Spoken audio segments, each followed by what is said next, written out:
Hey there, everybody, whoever's watching this. My name's CJ Bird. Quick history on my background in wrestling. Uh, I didn't really get to watch a whole lot during the 90s and stuff. Just I didn't have cable or anything. So it really wasn't probably until about 2000, 2001 that I really started getting to pay attention. So I missed a lot of the Attitude Era.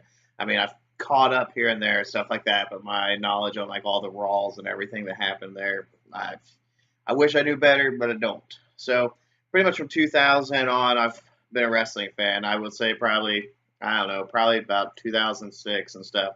I kind of started getting a little less into it and mostly paid attention in between like Royal Rumble and WrestleMania, and then for the rest of the year I'd fall out of it. Well, luckily we now have the WWE Network, which has been amazing. I mean, absolutely amazing. We get all the old pay-per-views and stuff like that, and the ECW, and the way the sit-downs they do with the table for three and the 24s they do, and you just get to learn so much. Uh, so I figured I'd give a quick thought on like people that I like. For older stuff, I like Mick Foley, obviously.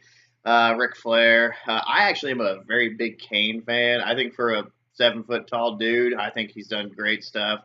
I think he's hilarious. They've put him with so many different people, and he's always been funny with them. I mean, Daniel Bryan. I mean, obviously he was a great superstar and stuff like that, but before all the anger management stuff, he really didn't have much of an actual character that the audience saw, and that, I mean, gave him the yes stuff and everything. I mean, somebody's gonna say the yes comes from somewhere else, and I know it does, but really that's where the crowd started getting it, and I thought that was great. I'm also a big CM Punk fan, but after CM Punk left the WWE, man, his head's just gotten so big, and it's tiring. My biggest thing right now is, I mean, the WWE has an amazing roster right now. Bailey, Shinsei Nakamura, I probably said that wrong, whatever. AJ Styles is just doing amazing things, and Samoa Joe. I can't wait for Samoa Joe to come up to the main roster. Hope the Muscle Buster doesn't get completely banned and everything.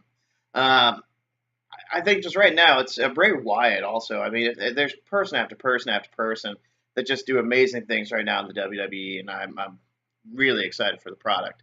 So Nathan and I are going to do a prediction show. I've got the WWE this week on over in the site, and I keep glancing over it. We're gonna do a little prediction thing here, and I don't really know the order things are completely gonna go in, so I'll try to do some of the early matches. I think Kurt Hawkins is gonna be against somebody that's to be determined. I don't care about that match.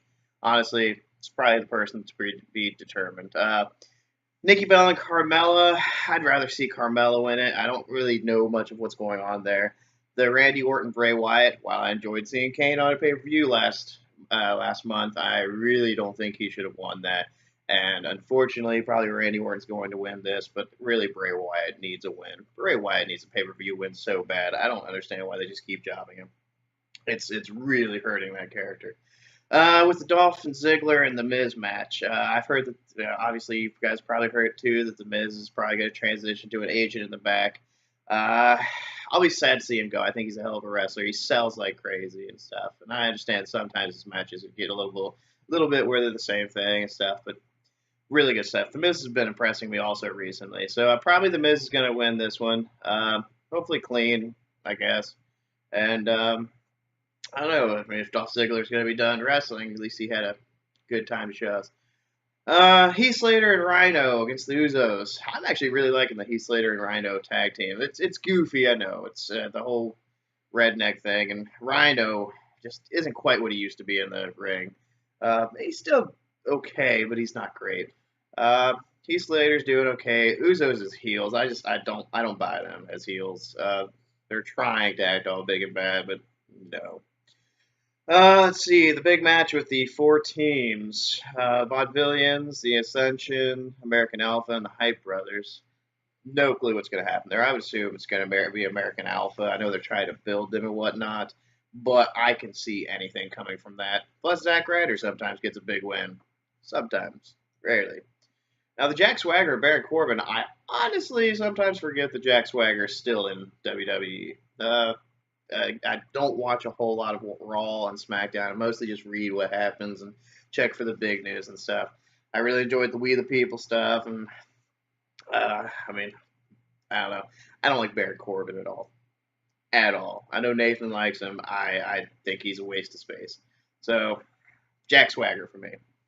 Then the really big match, and I'm shocked that they're going to put this on the first match of the card. I mean, it's going to be a hell of a match. AJ Styles, Dean Ambrose, and John Cena.